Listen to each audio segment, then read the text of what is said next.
ओम नमः शिवाय, जय महाकाल, जय गुरुदेव। आज का जो एपिसोड है वो खास करके लेडीज स्पेशल है। PCOS, PCOD, जो आम महिलाएं लेडीज इस तकलीफ से जूझ रही हैं, उन्हें पता है कि इसकी प्रॉब्लम क्या है। सर्वे में पाया गया है कि लगभग 5 में से 1 लेडीज जिनकी एज 20 से लेकर 40 के बीच होती है, वो इस डिजीज या इस सिंड्रोम से जूझ रही है। हालांकि कोई बीमारी नहीं है, इट्स जैसे lifestyle because of that PCOS यानी कि polycystic ovary syndrome and PCOD is the same thing, polycystic ovary disease. ये होता क्या है? ये होता यह है कि खास करके लेडीज फीमेल में the age group between 20 to 40 when the hormones, reproductive hormones यानी जो एग्स है उनमें जब थोड़ा हार्मोन्स इम्बैलेंस हो जाते हैं, तो because of that they are facing so many problems, like in future when they want to conceive तो कंसीव नहीं हो पाते, प्रेग्नेंट नहीं हो पाते, मेनोपॉज, मेंस्ट्रुअल साइकिल्स जो होते हैं वो, और फिर आप देखेंगे बहुत जनों को, फीमेल्स को चेहरे पे यहाँ वहाँ पे हेयरिंग यानी कि बाल वगैरह होते हैं, बाल स्कैप होते हैं, और चेहरे पे बहुत ही रूखापन हो जाते हैं। ब्लड जो है, ब्लड की प्यूरिफिकेशन उनके शरीर में नहीं होती है, और फिर मंथली साइकिल जो है, मेनोपॉज वगैरह बहुत सारे प्रॉब्लम्स आते हैं। तो आज मैं ऐसे 5 आसनों की बात करूंगा। अगर आप रोज इसे करते हो, आप 30 डेज इसे करना चाहिए। अगर आप कर रहे हो तो आप देखोगे आपका जो PCOS या PCOD के जो भी प्रॉब्लम्स है उससे बहुत ही आपको आराम मिलेगा, और आपकी रूटीन जो है वो साइकिल एकदम परफेक्ट हो जाएगी। So let us start now. करना क्या है? बहुत इजी है। सबसे पहले मैं आपको बता दूं, बटरफ्लाई आसन जैसे हम पहले करते थे, आपको ऐसा करना है, यानी कि आपको दंड आसन, आपको इस तरह से दोनों पैरों को सामने की तरफ रखना है, और फिर इसे हम फोल्ड कर लेंगे इस तरह से, जितना हो सके उतना अपने शरीर के पास ऐसे, और आंखें बंद रखते हुए हमें सिर्फ अपने ब्रेथ को फील करना है। ऐसे हमें, जैसे हम बटरफ्लाई होता है उस तरह से अपने हिप्स को हम स्थिर रखते हुए दोनों पैरों को आराम से नीचे ऊपर करेंगे और अपने ब्रेथ को फील करना है। Very simple technique. ये आपको लगभग 3 से 4 मिनट करना है, और उसके बाद फिर आराम से बैठते हुए थोड़ा सा सांसों को रिलैक्स करेंगे, ब्रेथ को रिलैक्स करेंगे, और फिर हम आ जाएंगे वज्रासन में। वज्रासन में कैसे आना है आपको बताया हुआ है कि इस तरह से आपको फोल्ड करना है। आप देख सकते हो वज्रासन।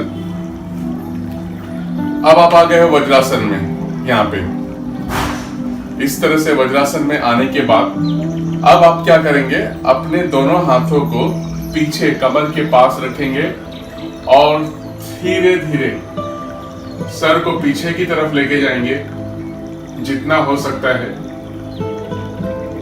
और कमर को थोड़ा सा आपको आगे की तरफ ऐसे पुश करना है, बहुत धीरे, बहुत स्लोली एंड ग्रेजुअली। चेस्ट ऊपर की तरफ होना चाहिए और कमर यहाँ की तरफ, चेस्ट ऊपर की तरफ, कमर को धीरे धीरे, and then inhale and exhale. इसी को एडवांस करने के लिए आपको कैमल पोज में आना है। जो कैमल पोज नहीं कर सकते उनके लिए है, otherwise you have to do the camel pose. वो भी इस तरह से ही करना है। देखिए आप ऐसे आते हो, और फिर हाथों को सांस लेते हुए आपको जितना हो सके उतना पीछे की तरफ जाएंगे।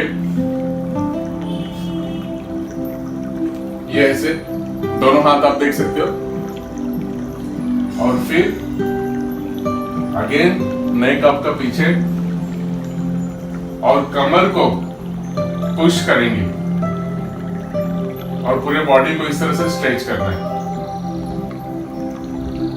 And you have to hold it for the 30 second.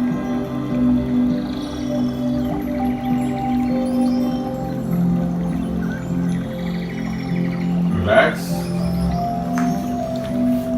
Very important, अगर आप ये नहीं कर सकते हो तो जैसे मैंने कहा आपको इस तरह से करना है, ये हुआ आसन नंबर 2। अब उसके बाद आपको आना है आसन नंबर 3। आसन number 3 is also very much easy. आपको सिर्फ शिशु आसन में आना है। इस तरह से हम शिशु आसन जैसे वज्रासन में आ जाते हैं और उसके बाद फिर माथे को जमीन पे लगाना है और हाथों को ढीला रिलैक्स छोड़ देंगे।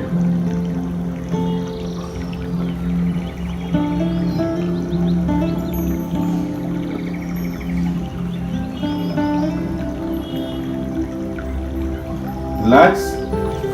कुछ समय के लिए रुकेंगे ऐसे और फिर उसके बाद में हम आ जाएंगे मांजरी आसन में। मांजरी आसन आप सभी को पता है, इसका एक वीडियो मैंने ऑलरेडी निकाल रखा हुआ है, लिंक में दे दूंगा। मांजरी आसन में दोनों आपके हाथ जो है शोल्डर से थोड़े से आगे आएंगे और दोनों पैर जैसे हैं घुटने यहाँ पे। अब यहाँ पे करना है क्या है, सांस लेते हुए आपको ऊपर की तरफ देखना है, कमर अंदर की तरफ आपको स्ट्रेच करना है, डीप टूवर्ड्स द डाउन, और देखना आपको ऊपर की तरफ है। इनहेल किया हमने एंड एक्सहेल। एक्सहेल करते हुए कमर आपका ऊपर की तरफ और चिन को छाती की तरफ लगाना है। फिर से inhale and exhale. Inhale and exhale. Inhale and exhale. Inhale and exhale. ये भी आपको कम से कम 25 का एक सेट जरूर करना है, या तो 3 सेट आपको 15 या 10 का कर सकते हो। 10 के 3 सेट या 25 के 1 सेट करना है। Process will be the same. Inhale and exhale. Inhale करते हुए ऊपर की तरफ देखना है और कमर को अंदर, और एक्सहेल करते हुए चिन को चेस्ट के पास लाएंगे, कमर ऊपर की तरफ एंड रिलैक्स। और फिर हम आ जाएंगे सोएंगे ऐसे भुजंग आसन के लिए। भुजंग आसन आप सभी को बताया है, वीडियोस है इसका भी कि कैसे करना है। और डिस्क्रिप्शन में भुजंग आसन का वीडियो आ जाएगा। भुजंग आसन में आने के लिए आपके दोनों हाथ जो है चेस्ट के पास रहेंगे, पैर पीछे कोबरा पोज की तरह, इसको कोबरा पोज बोलते हैं। दोनों पैर आपस में मिले हुए, और फिर श्वास लेते हुए धीरे धीरे उठेंगे और शरीर को नाभि से उठाएंगे और ऊपर की तरफ देखेंगे। और फिर आपको नॉर्मल तरीके से श्वास को लेना है और छोड़ना है। Inhale and exhale. पूरी तरह से शरीर का स्ट्रेच जो है वो फील करना है आपको। आपको एकदम ऊपर की तरफ देखना है, बॉडी को स्ट्रेच करेंगे। और ध्यान रहे हाथ आप देख सकते हो, हाथ मेरा कैसा है, कफ थोड़ा सा, दोनों पैर पीछे की तरफ मिले हुए, और मैंने नाभि से, नावल से बॉडी को ऊपर उठाया है। यहाँ पे भी हम 30 to 60 सेकेंड रुकेंगे and slowly and gradually exhale and calm down. अब हम करेंगे लोकस्ट पोज यानी कि सलभ आसन। बहुत इजी है, आसान है। इसका भी ऑलरेडी पहले से एक वीडियो है, मैं डिस्क्रिप्शन में डिटेल दे दूंगा। अब यहाँ पे जो करना है आपको, आराम से लेट जाना है और हाथों को पहले दोनों इस तरह से साइड में रखेंगे, हथेलियां ऊपर की तरफ, और राइट पैर को सांस लेते हुए जितना हो सके उतना ऊपर उठाएंगे इस तरह से, and hold it for 30 second.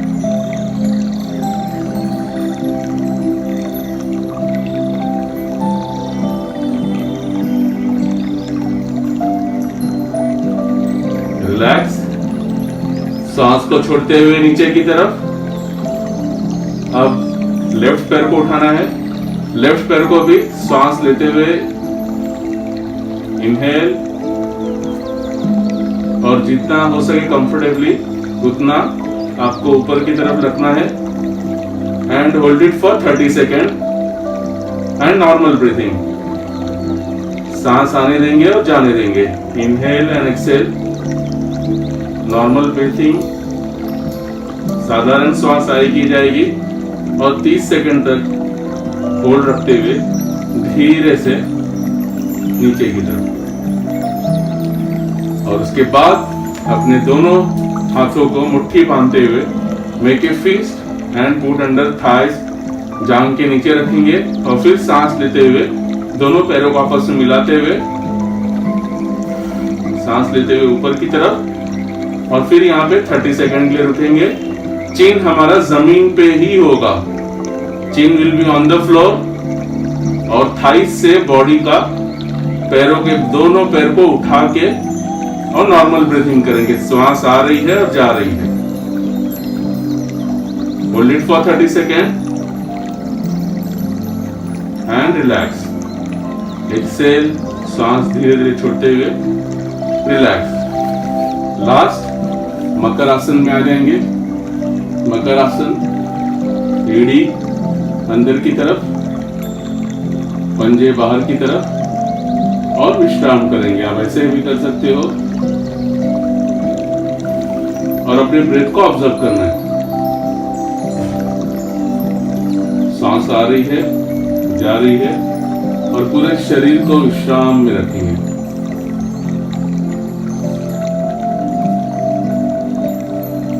Just observe your breath.